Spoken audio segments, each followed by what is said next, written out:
Hello everyone. A very good evening to all of you. How are you all doing? I hope every one of you is doing well.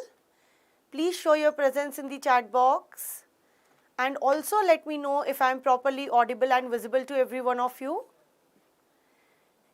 My dear students, today we are here for a live discussion on mock test paper of class 10th ICSE. This mock test paper was conducted for the students of Extramarks a few days back, and today we are going to discuss all the questions that were asked in the mock test and their solutions. Along with this, I will give you a few tricks and tips to score better in your future examinations. Dear students, this discussion is going to help you in different ways. It will help you to check your preparation level. It will help you to identify your areas of weaknesses and strength. Along with this, you will get a quick revision of all the important topics, and you'll be exposed to different variety of questions, different patterns of the questions that can be asked in the term 2 board examination. So this discussion today is going to help you in a number of ways. I hope every one of you have already attempted this mock test, test paper. In case any one of you have missed it, the link to the question paper is available in the description box of the video. You can click on the link to access the question paper. Today we will discuss all the questions and we'll discuss solutions to those questions that were asked in the mock test paper. But before that, I am going to discuss the question paper pattern with every one of you and a few general instructions which are very important before you go for your term 2 examination. Okay, so let's begin the session and let's start with question paper pattern discussion. See, this year ICSE board has changed the question paper pattern a little bit. Okay, the sample paper that was released by ICSE a few months back was on a different pattern as compared to the pattern that was followed in ICSE 10th board examinations till last year. This year, the question paper will be in two different sections. Section A will consist of just one question, and this one question is going to have 10 subparts. Okay, so how many subparts will be there here?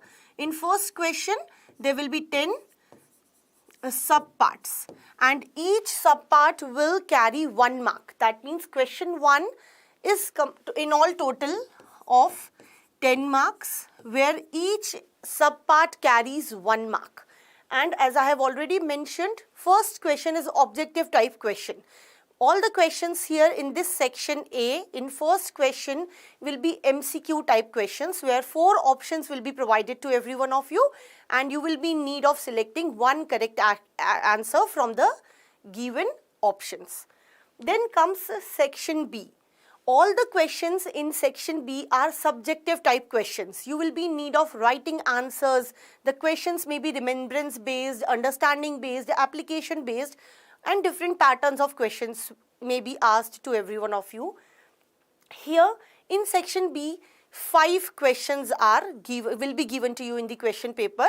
All the 5 questions will be subjective type questions. Out of these 5 questions, you will be in need of attempting only 3 questions.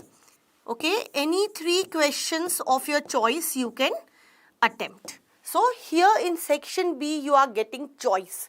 In section 1, there is no choice available to you. All the questions which are asked in section A are compulsory questions. There is no negative marking. So even if you do not know answer to any question or you are confused at any point, please try to use some logics and relate the concepts with each other to find out the prospective answer, and please do not leave any answer unmarked or unattempted. So all the questions in section A are compulsory, but yes, out of 5 questions in section B, you have to attempt only 3 questions of your choice. All the questions here in section B carries 10 marks each, and each question here is divided into 4 subparts. Suppose I take example of question 2. So question 2 will be divided into 4 subparts, where first part will be of 2 mark, Second part will again carry 2 marks. The third part carries 3 marks and the fourth part of each question carries 3 marks. So in all total, this becomes 10 marks. So it is not like just one big lengthy question that you will be getting.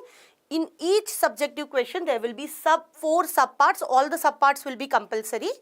But yes, among questions you get choices. So 3 questions from here and 1 question from here. So how many total marks your paper will carry? Maximum marks will be 40 marks and the maximum time that will be allowed to attempt all the expected questions will be 1.5 hours. Okay, you'll be provided 1.5 hours, 1.5 hours to attempt all the questions.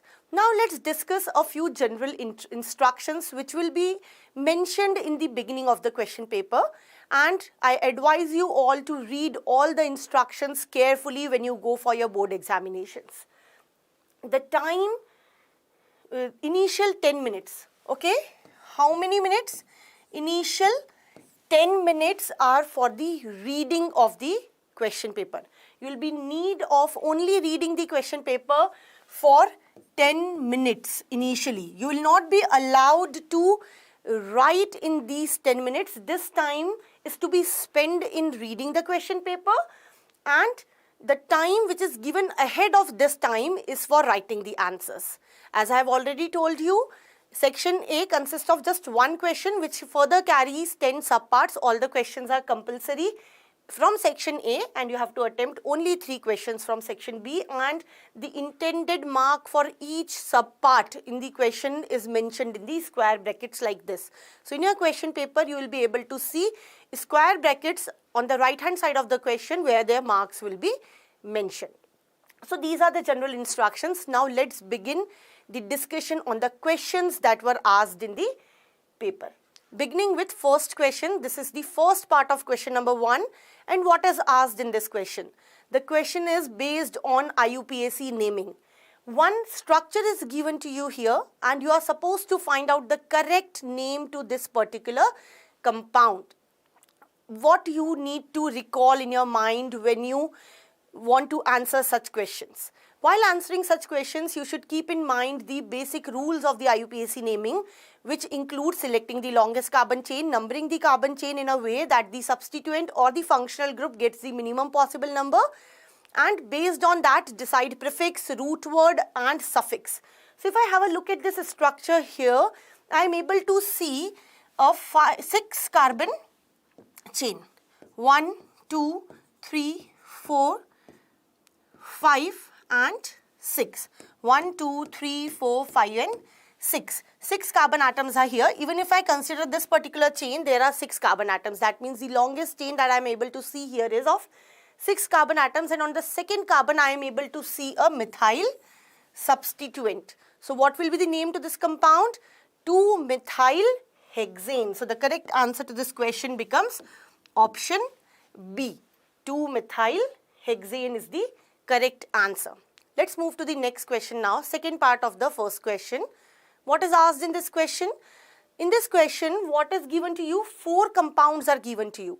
Their names are given to you and you have to find out which of these compounds does not contain carbon-carbon double bond. My dear students, reading question paper before you start attempting questions become very important because our mind tends to skip some words when we are in a hurry. When we attempt question papers, we always try to do it in a very quick manner.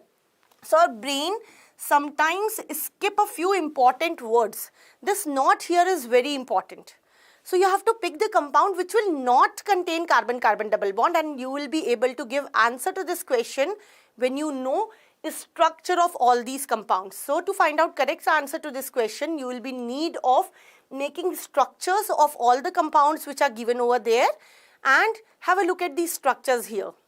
None of them contains a carbon-carbon double bond. Methanol and methanoic acid contains just 1 carbon atom. And for formation of carbon-carbon double bond, minimum 2 carbon atoms are required. So in these 3 compounds, there is no possibility of carbon-carbon double bond to be present. If I have a look at acetone, 3 carbon atoms are there, but they are not connected to each other through double bond. Hence, The correct answer to this question becomes all of them. Whatever was given in the question, methanol, methanoic acid, methanol and acetone, none of them contains a carbon-carbon double bond. Hence, the correct answer to this question becomes all. All 1, 2, 3, 4, all of them. They do not contain carbon-carbon double bond. So, this is how based on structure questions can be asked to every one of you. Moving on to next question. What is asked in the question here? See, this is a question on Bayer's process. My dear students, please mark this process, very important. Bayer's process is related to extraction of aluminium from bauxite ore. So, in the Bayer's process, what are they asking you? They want you to write the name and formula of the water-soluble compound which is obtained when bauxite ore is mixed with caustic soda. Now, to answer this question, you need to know what is the formula for the bauxite ore, the chemical composition of bauxite ore, as well as you should know what is caustic soda. Caustic soda is nothing but sodium hydroxide. It is the another name for sodium hydroxide. So, you simply need to think of the chemical reaction that takes place between bauxite ore, that is hydrated aluminium oxide, and NaOH, that is caustic soda. When hydrated aluminium oxide reacts with concentrated sodium hydroxide, it results in formation of sodium meta-aluminate or sodium aluminium oxide. Okay, sodium meta-aluminate or sodium aluminium oxide. In simple language, what we call it? We call it sodium aluminate. So, any of these terms in the option will be your correct answer. In the option, if it is given sodium aluminate, that will be correct. If it is given sodium meta-aluminate or sodium aluminium oxide, that will be the correct answer. So, let's have a look at the options here. The correct answer is given in third option. When bauxite ore reacts with caustic soda, it results in formation of water-soluble sodium aluminate, and the formula for the sodium aluminate is NaAlO2. So, you should always remember the synonyms or say the different names which are used for the same compound. That will help you to answer in a better way, and it will help you to reduce the confusion while attempting the questions. Moving on to the fourth part of first question, let's see what is asked in this question. The question here is based on contact process. What is contact process? Contact process is the process through which we manufacture sulfuric acid. Whenever they say manufacturing, it means large scale production, and manufacturing of sulfuric acid is done through contact process. In contact process, there are three different steps in which sulfuric acid is obtained. The question is about the last step in which sulfur trioxide gas is absorbed onto some substance to obtain the final product. And in this question, that is what you need to identify. See, sulfur trioxide gas is absorbed in A. So, they are not revealing. You need to tell what is A, what is the substance which is used for the absorption of sulfur trioxide, and what will be the final product that is obtained. The correct answer to this question, my dear students, is option A. Yes, in the manufacturing of sulfuric acid, sulfur trioxide gas is absorbed in concentrated sulfuric acid itself to produce oleum. This is a more familiar term, isn't it? The another name for oleum is pyrosulfuric acid. What do we call it? We call it pyrosulfuric acid. So, sulfur trioxide is absorbed on concentrated sulfuric acid to produce oleum, which is pyrosulfuric acid. And please have a look at the formula of oleum. It is H2S2O7. Okay. So, this is how oleum is obtained on absorption of sulfur trioxide on concentrated sulfuric acid. Moving on to the next question, question number 5. Let's read the question. Which of the following compounds will not undergo addition reactions? Now, to answer this question, what you should know? You should be aware of what happens during addition reactions. In addition reactions, one complete small molecule gets added to another substance, one molecule of some other substance.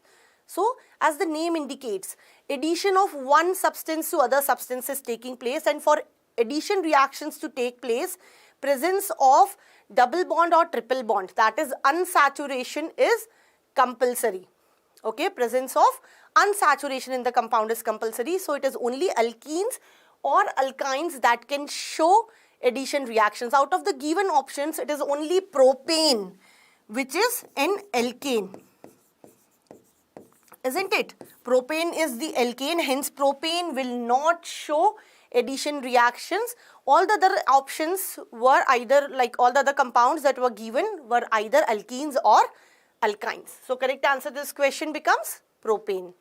Moving on to the next question now. Part 6 of first question. What is the question based on? It is based on the chemical reactions that sulfuric acid show. You have to identify the gas which is released on reaction of dilute sulfuric acid with sulfites and bisulfites. My dear students, please do not confuse in between sulfides, sulfites and bisulfites. The name are kind of similar. When you hear them, they seem to be similar, but they are different. Sulfites and bisulfites are altogether different from sulfides, and the gas which is released on reaction of sulfites and bisulfites is sulfur dioxide gas. So the correct answer to this question becomes option C, sulfur dioxide gas. Okay, have a look at the reactions here. Reaction of dilute sulfuric acid is written with potassium sulfite and potassium bisulfite, and what is obtained? Potassium sulfate, potassium bisulfate is obtained, and which gas is released? Sulfur dioxide gas is released. Sulfides on reaction with dilute sulfuric acid produces hydrogen sulfide, H2S gas, not SO2 gas. So this is the difference. Okay. Let's move to next question now. Question number part 7 of first question. Let's read the question. Now, it is a question based on chemical reactions that nitric acid show. What is the formula of nitric acid? I hope every one of you know this. HNO3. So nitric acid on reaction with carbon produces. So what will be the product when nitric acid and carbon will react with each other? Let's have a look at the chemical equation first and then decide which option is the correct answer. Nitric acid reacts with carbon to produce carbon dioxide, water and nitrogen dioxide gas. In this reaction, my dear students, two different gases are being released, and I want to tell you that nitrogen dioxide gas is brown in color, hence you will be able to see brown color fumes coming out of the reaction vessel. Now I want every one of you to tell me what is the identification characteristic of carbon dioxide gas, because carbon dioxide is a colorless gas, but yes, there is a way through which we can identify if the gas released in a reaction is carbon dioxide or not. So quickly post your comments in the chat and let me know how will you identify carbon dioxide gas. So the correct answer to this question will be, by the time you all are typing, let me tell you what will be the correct answer. The correct answer will be option B. Carbon dioxide, water and nitrogen dioxide gas is obtained on reaction of nitric acid with carbon. Okay, moving to the next part. Part 8 of first question. What is asked in this question? Now this question is based on solubility, that is the property of a few substances. Solubility is a physical property, and out of the given options you have to pick the hydroxide which is insoluble in ammonium hydroxide. In the excess of ammonium hydroxide, again do not miss important words. You have to select or say pick the substance which is insoluble in excess of ammonium hydroxide. The formula for ammonium hydroxide is NH4OH. What are the options given here? Ferric hydroxide, ferrous hydroxide, lead hydroxide, and one option is all of the above. And yes, the correct answer is all of the above. Ferric hydroxide, ferrous hydroxide, lead hydroxide. None of them is soluble in ammonium hydroxide. That means they all are insoluble, and that is what is asked in the question. Which of the given hydroxides is insoluble? So, can you all name one hydroxide which is soluble in excess of ammonium hydroxide? All these are insoluble. So, which hydroxide is soluble? Come on, quickly send your answers in the chat section, in the comment section. Let me know which hydroxide is soluble in excess of ammonium hydroxide? I will give you this answer towards the end of the session. By the time, keep thinking and keep posting in the chat and comment section which hydroxide is soluble in ammonium hydroxide. And for now, the correct answer to the question is all of the above. Ferric, ferrous as well as lead hydroxide, all of them are insoluble. Okay. Let's move to ninth part of first question. This question is based on electrolytic reduction of bauxite ore. During extraction of aluminium, the reduction of bauxite ore is carried out through electrolytic method. So, you have to find out from the given options, you have to select the option about, the question is about the material of which electrodes are made up of.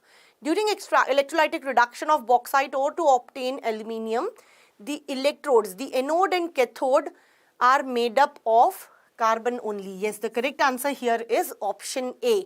Both anode and cathode are made up of only carbon. Have a look at this setup. This kind of a setup is used for carrying out electrolytic reduction of bauxite ore, and the inner carbon lining, the electrolytic cell is lined from inside here.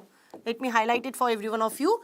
The electrolytic cell is lined from inside with carbon, and this acts as cathode, the negative electrode, and the graphite electrodes which are dipped in the electrolytic solution act as anode. So, graphite is also entirely made up of carbon. We all know graphite is an allotrope of carbon.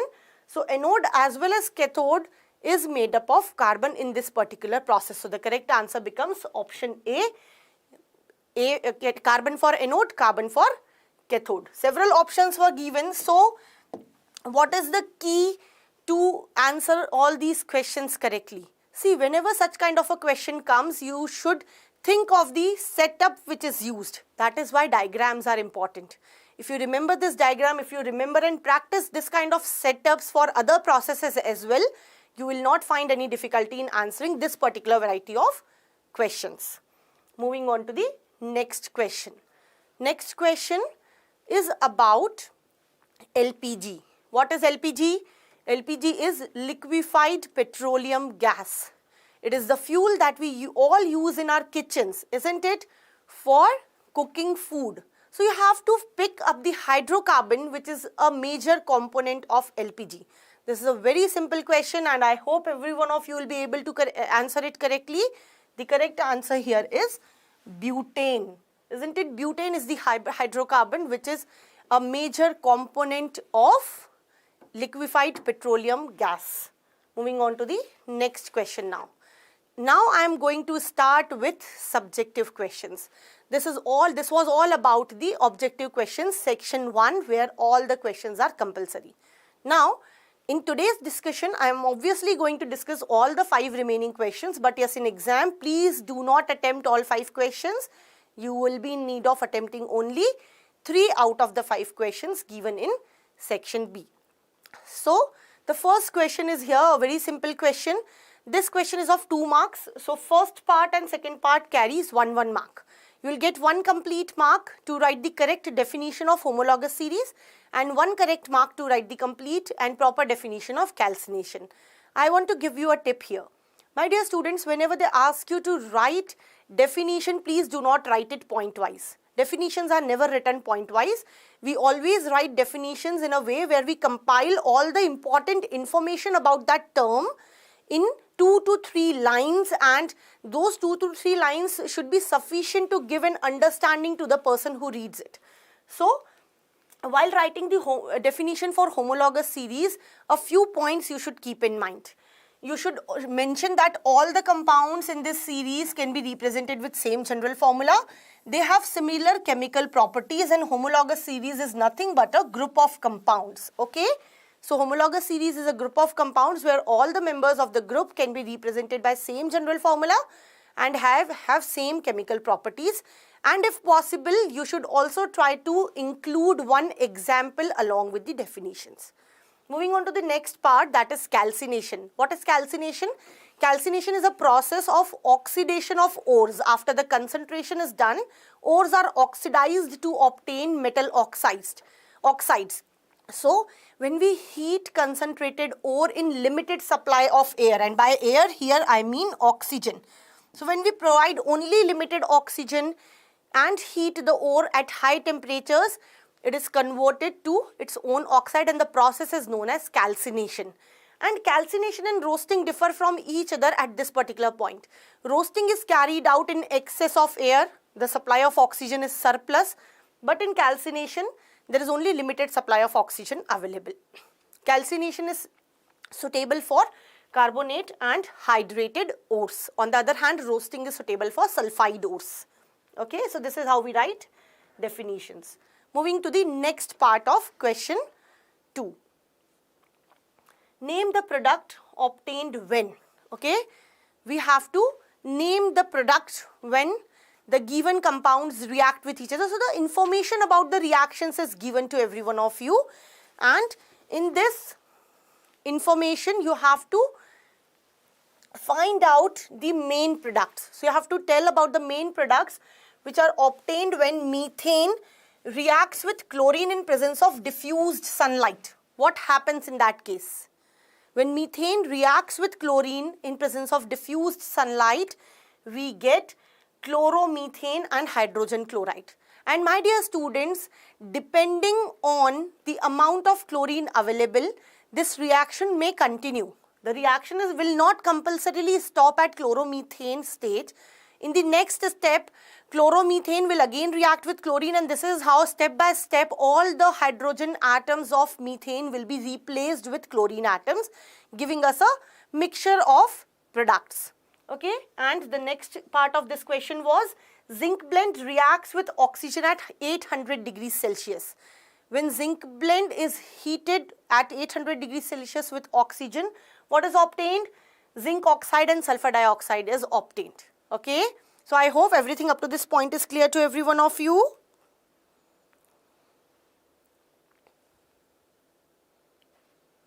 Okay, I was looking at your comments, and keep answering, keep posting in the chat box. So this was about second question, second part. This question was again of 2 marks.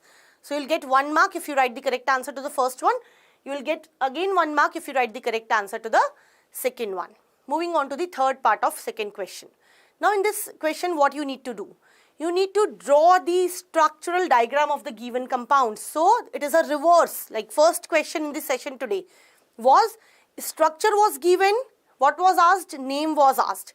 This is a reverse of it. Names are given and you are supposed to draw the structures of these compounds.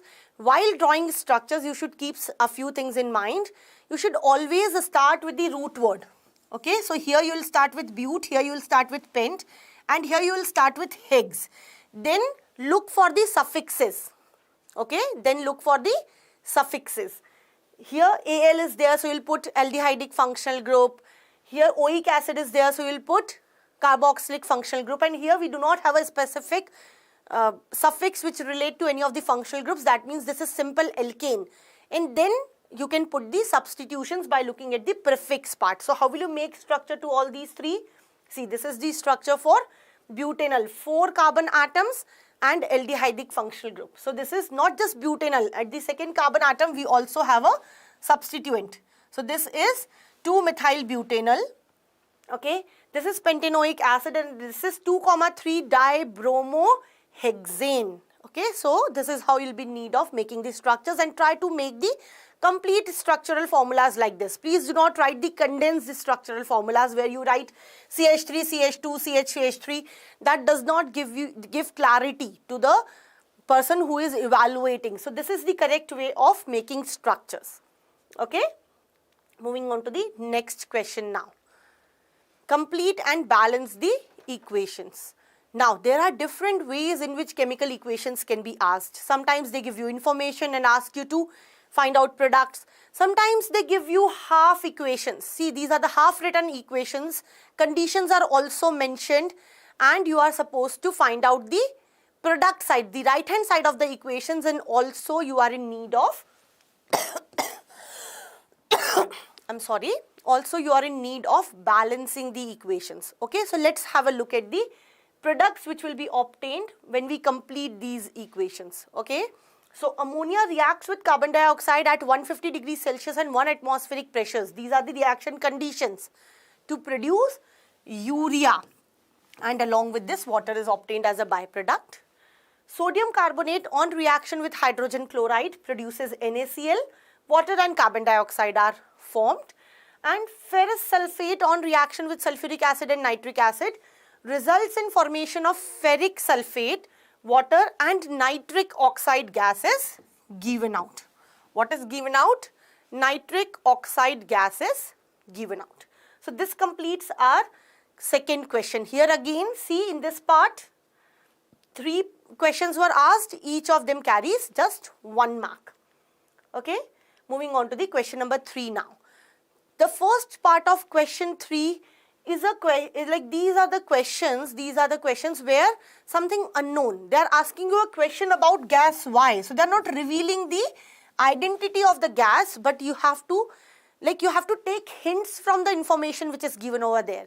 See, in the first, what is written, gas Y on reaction with silver nitrate produces white color precipitate, and this precipitate is soluble in excess of ammonium hydroxide. So you will make use of these 2 properties, the color and the solubility of the precipitate which is formed.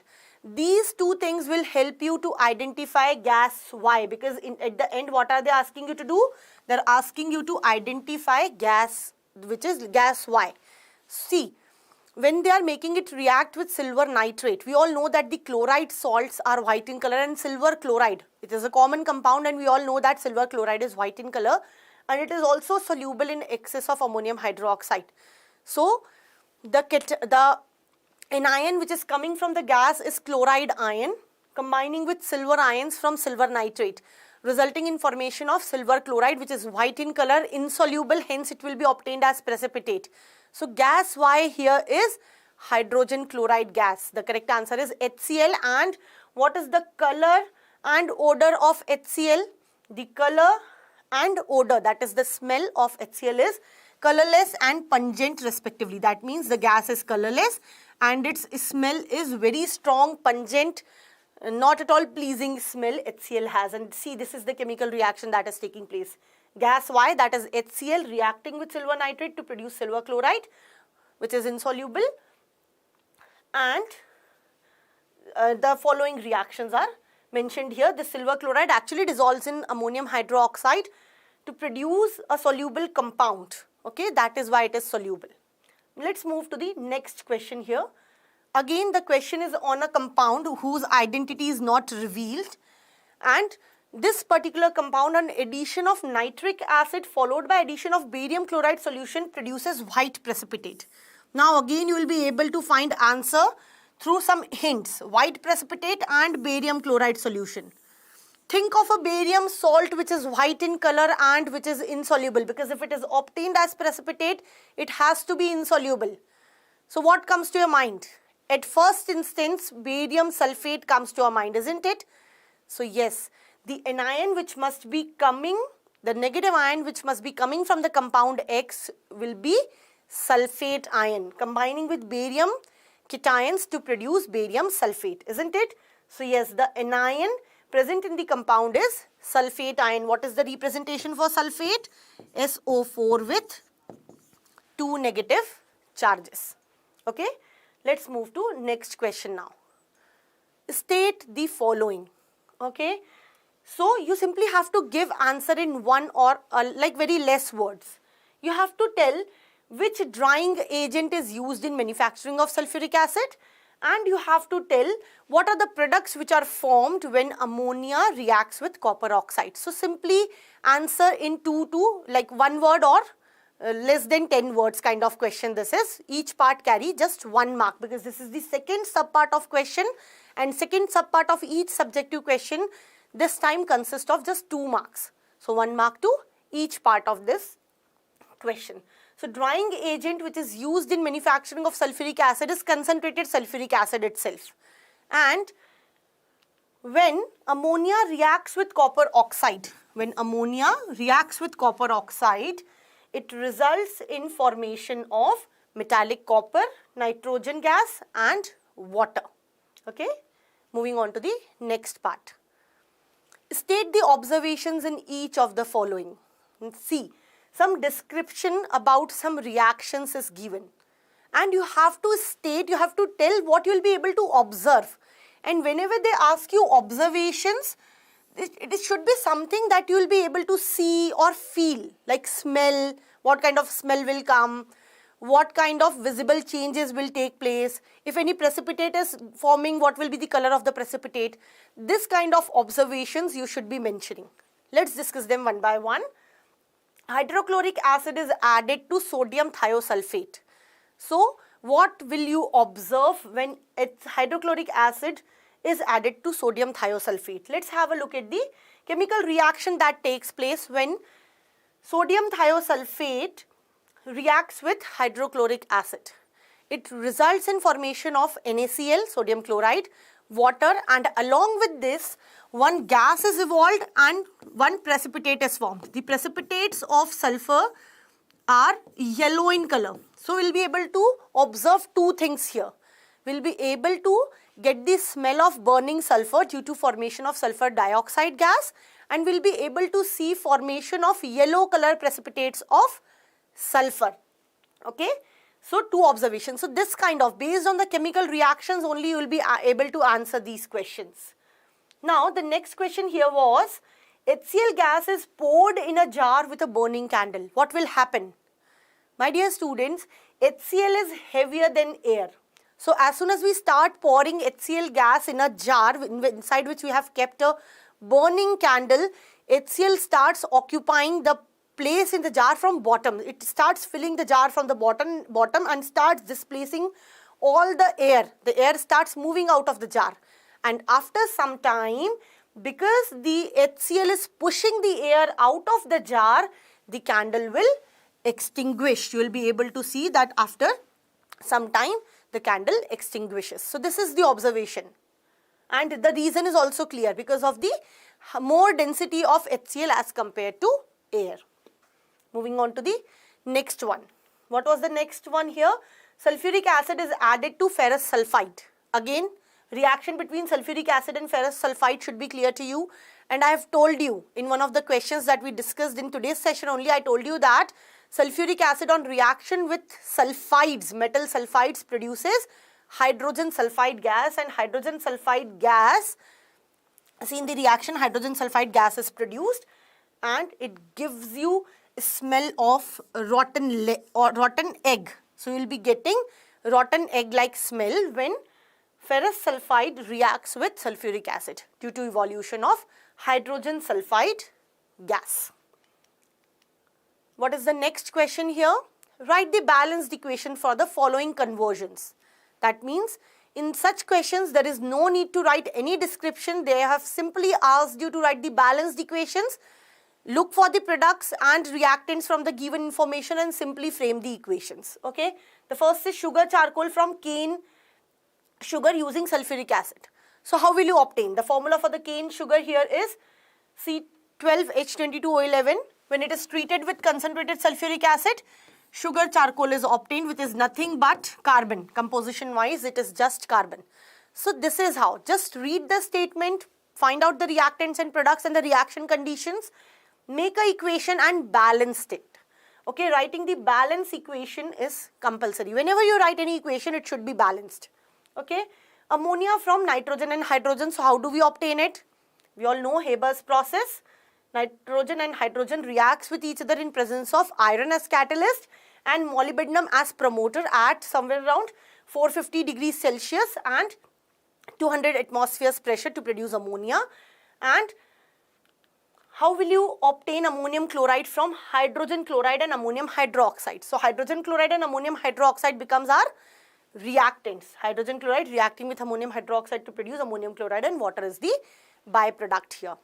Okay. Moving on to the next question.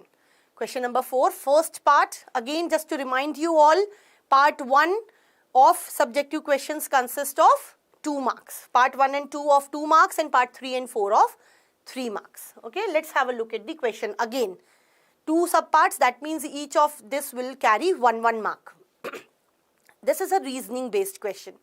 You have to give reasons to the following actions which are taken, okay, before extraction or say during electrolytic reduction of bauxite or say alumina, okay. During the electrolytic reduction of alumina, cryolite is added to it. What is the reason behind it? See, the melting point of alumina is quite high. So to lower down the melting point, the temperature at which it can be obtained in the liquid state, cryolite is added. And the second question here is, electrolytic reduction is the method of choice for reduction of alumina. Why we do not go for any other method of reduction? Why we go for only electrolytic reduction? So cryolite is added to help to, cryolite helps to lower the fusion temperature, that is the melting temperature of alumina.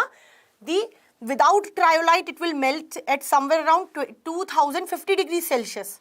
But when we add cryolite, the melting temperature reduces to 950 degrees Celsius. It is easy to maintain temperature at this level as compared to this level. And aluminium oxide have a large affinity for oxygen, and hence it is not possible to reduce it using regular reducing agents. This is the reason why we need to opt for electrolytic reduction, and any other simple reducing agents cannot be used. Okay. Next, name the alloys for the given composition. Very simple. You simply have to name the alloys, and if you remember the percentage composition of different metals present in that alloy, you can give it, but that is the additional information that you can give. It is not compulsory to write the composition, the exact percentage composition. So you have to think of an alloy which is made up of iron and nickel. And in the second question, you have to think of the alloy which is obtained by mixing copper and tin. Let's have a look at the answers here. The alloy which is made up of iron and nickel is Invar. It is made up of, it contains 64% iron and 36% nickel. And the alloy which is made up of copper and tin, Sn is the symbol for tin, is Bell metal. It contains 76 to 78% copper and 22 to 24% tin. So this was a very simple question. Based on your knowledge and remembrance, you can answer this. Moving to the next question now. Now what you have to do is, you have to identify the terms for the given descriptions. There was a question where they asked you to define the given terms. Now this is kind of the reverse question. Description is given about a specific term. You have to read the description and you have to tell the term for the given description. You have to identify the term for the given description. Let's read them one by one. Heating an ore in presence of oxygen at high temperature. When they write in presence of oxygen, that means they are supplying sufficient oxygen. Otherwise, they will write in limited supply of oxygen. Okay. So heating an ore in presence of oxygen at high temperature is, let's have a look at the answer, it is roasting. And when they heat it in limited supply of air, it is called calcination. Okay, move to the next one. The electrode where oxidation takes place. You have to name the electrode during the redox reactions or electrolytic reduction processes on which electrode oxidation takes place. My dear students, oxidation is defined as loss of electron or electrons by any chemical species. Whenever a chemical species loses electrons, we say it is oxidized. Electrons are negatively charged. So electrons will be lost by any chemical species on the positive electrode. So you have to think of the positive electrode, isn't it? So the electrode which is positive is anode. The name given to the positive electrode is anode and the name given to negative electrode is cathode. So the electrode where oxidation takes place is anode. Let's move to the next one. You have to name the experiment which is used to demonstrate the high water solubility of ammonia. High water solubility of ammonia can be demonstrated through fountain experiment. Okay, the name given to that experiment is fountain experiment. This question was quite simple, isn't it? So moving to the next now. What you have to do is you have to complete the missing information in the given table. See, this table is having 3 columns. In the first column, the name of the process is mentioned. In the second, reactants which are used in that process should be mentioned. And in the third column, the products which are obtained in that process should be mentioned. Okay. Now what they have done, they have kept some information empty. Like in the first case, they have given you the name of the process. Now from your knowledge about the Ostwald process, you need to recall and fill the table. You have to recall and tell what are the reactants and products in the Ostwald process, and in the next case they have not given you the name.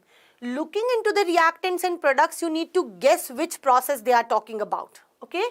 So alumina and sodium hydroxide are the reactants. Think of a reaction that takes place in between alumina and sodium hydroxide. You can quickly give your answers in the comment section here. And the product is also told to you. Sodium meta-aluminate and water are obtained. This reaction we have discussed in today's session only. Think of it, try to recall and quickly post your answers in the comment section here. So by the time I'll tell you what are the reactants and products for the Ostwald's process. Ammonia and oxygen react with each other to produce nitric acid. Ostwald process is the process for manufacturing, that means large scale production of nitric acid, and the reactants which are used here are ammonia and oxygen. And yes, alumina and sodium hydroxide react with each other to produce sodium aluminate, which is also known as sodium meta-aluminate and water. The process is Bayer's process. Again, a question from extraction of aluminium. So extraction of aluminium is a very important topic. This you can figure out, isn't it? Similarly, by looking at different questions, you can figure out all the important topics. Come on, let's move to next question.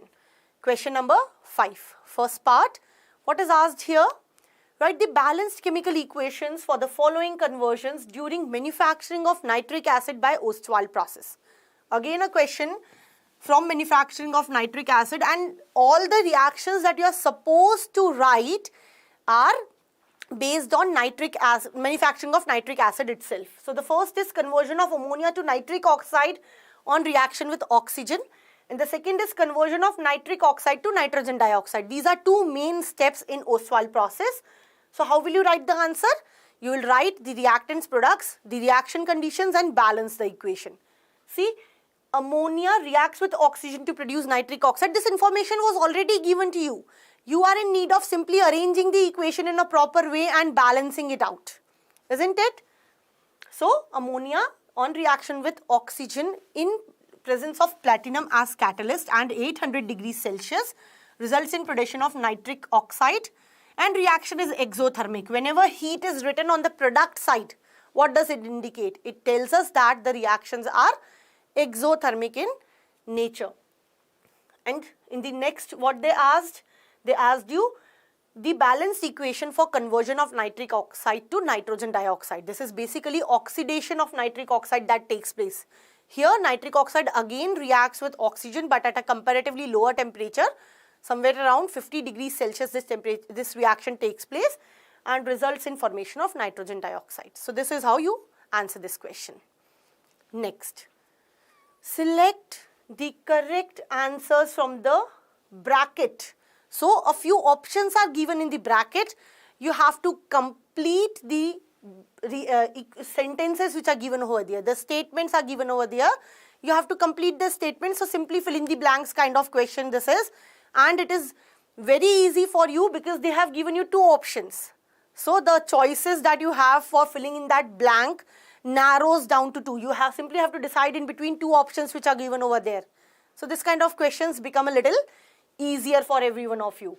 Nitric oxide combines with oxygen at about what temperature? It combines with oxygen at about 50 degrees Celsius to produce nitrogen dioxide. And ammonia on reaction with water produces dash. What will be obtained when ammonia reacts with water? So let's have a look at the answers once. It is ammonium hydroxide which is obtained, and Nitric oxide reacts with oxygen to produce nitrogen dioxide at 50 degrees Celsius, isn't it? Okay. Moving to the third part of question number 5. Third part of subjective question consists of 3 marks. Fourth part also consists of 3 marks. So here each subpart will carry 1 mark. Now what you have to do? This is a very interesting kind of question. You have to name the compounds about which descriptions are given. Their structures are not given, but their descriptions are given. See, a compound with 4 carbon atoms and aldehydic functional group. What name will you give to such compound? Keep posting your answers in the comment section, my dear students. 4 carbon atoms with aldehydic functional group. So the first carbon will be of the functional group as well, and this becomes butanol, isn't it? Similarly, read the description for the second one. It is about an alkene with 3 carbon atoms and chlorine atom as a substituent at second carbon. So you have to make a chain of 3 carbon atoms, put chlorine as a substituent on the second one and try to find out the name. And the third part is about an alkane with 6 carbon atoms and 1 methyl substituent at third carbon atom. Okay, so let's have a look at the names of these compounds. The correct answers: butanol, 2-chloropropene, because it was an alkene with 3 carbon atoms, so prop for 3 carbons, ene for double bond, and chlorine atom as substituent on second position was written over there, isn't it? So 2-chloropropene it is, and 3-methyl-hexane is the name for the third description that was given in the question. So this is how use your knowledge from the IUPAC naming and try to answer this kind of questions. Okay, moving on to the last part of question number 5. Answer the following questions with respect to laboratory preparation of nitric acid. Okay, so now the question is not about Ostwald process.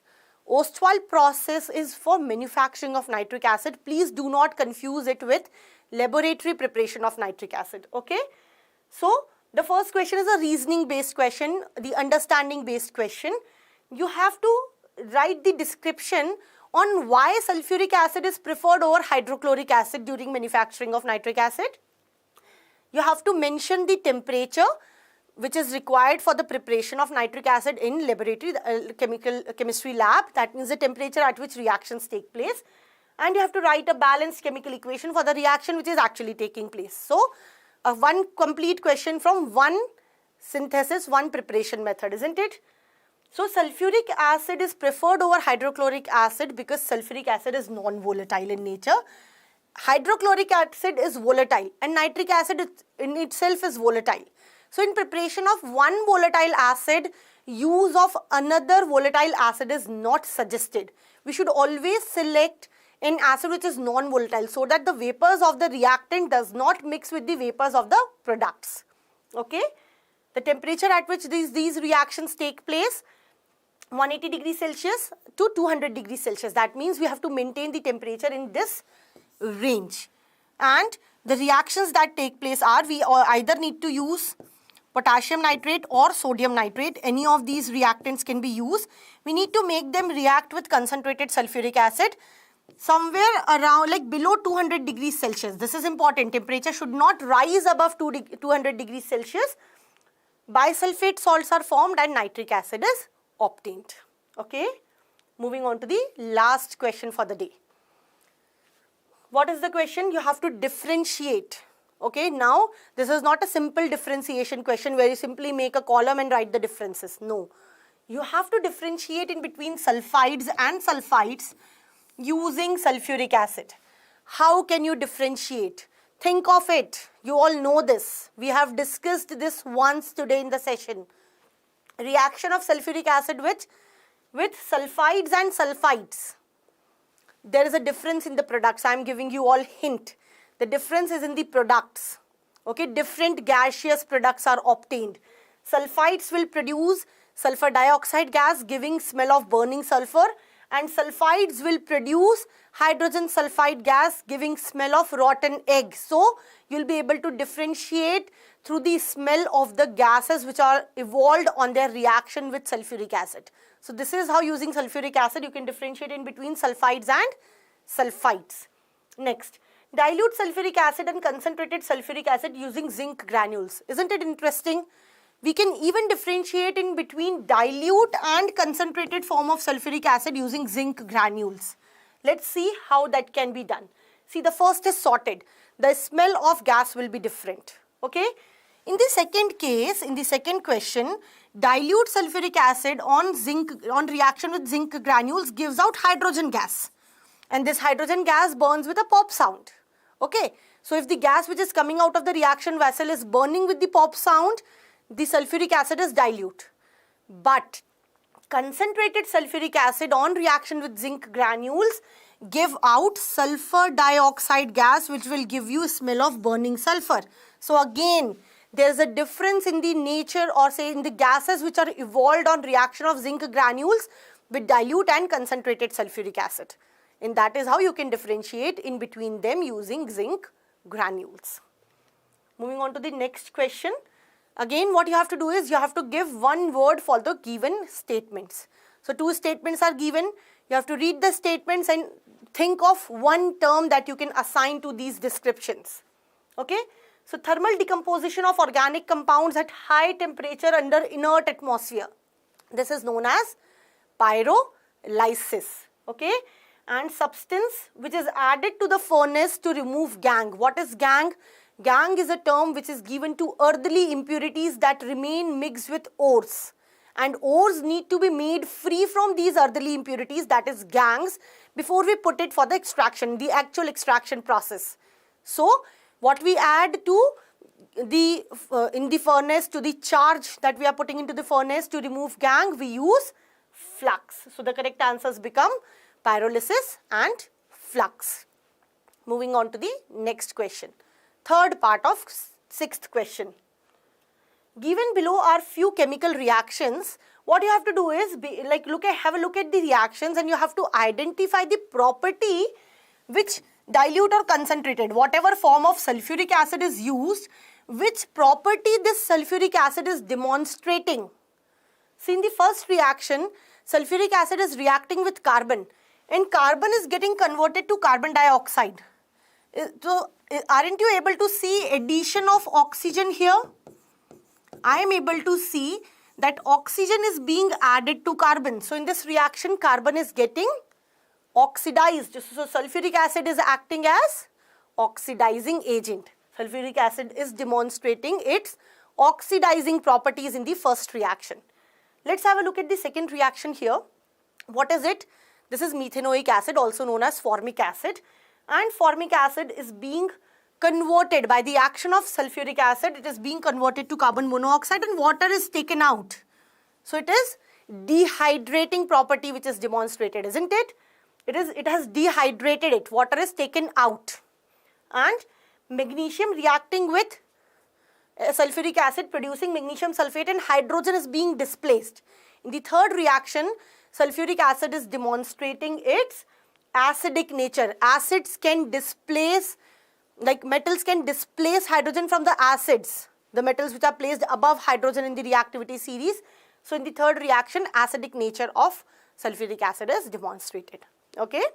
Moving on to the last part of the last question of this mock test paper. Again, what is given to you? A table is given to you. You have to study the table, observe the given information, and try to complete the blank spaces here. See, this question is of 3 marks, and how many blank spaces are there? 6 blank spaces are there. That means to give one correct answer, you will get half mark. This is how you should always keep the marking scheme in your mind. Okay? Be aware and be attentive. Use your common sense in a few cases. Even if they do not mention, you should understand that they are asking you 6 answers and total marks are 3. That means each correct answer will give you half mark. Okay? So, homologous series is given here. Homologous series of alkanes and alkenes. You have to keep in mind about alkane and alkene. And you have to give the following information about the alkanes and alkenes. So, you have to fill it column wise. All the information about alkanes will come here and alkenes will come here. Let's have a look at the answers. See, when I talk about general formula of alkanes, this was already given. The general formula for alkenes is CnH2n. Which class of hydrocarbons alkanes belong to? Saturated. What kind of characteristic reactions alkanes show? Alkanes show substitution reactions. Alkenes and alkynes show addition reactions. Smallest member will be methane here. In case of alkenes, the smallest member is the compound with 2 carbon atoms, that is ethene. Okay, so correct answer here will be ethene. And formula of the third member here will be C3H8. The compound with 3 carbon atoms is the third member of the homologous series of alkanes. But in case of alkenes, it will not be the compound with 3 carbon atoms. It will be the compound with 4 carbon atoms, that will be third member in the homologous series of alkenes, because the homologous series starts with ethene, that is the smallest member. So if ethene is first member, propene will be second, and butene with 4 carbon atoms will be the third member of the homologous series. Okay, so I hope every one of you properly understood everything in this session. You can quickly let me know about it, about your experience. What do you feel about the session in the comment section here?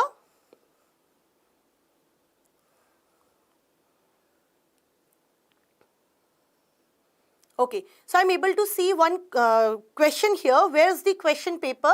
My dear students, the link to the question paper is available in the description of the video. When you scroll down a little bit, you will be able to see a link to download the question paper. You can use that link. When you click on the link, the question paper will open and you can download it from there and attempt it sometime later on also when you want to practice it. Okay. So I hope every one of you properly understood everything in today's session. That is all from my side. Thank you.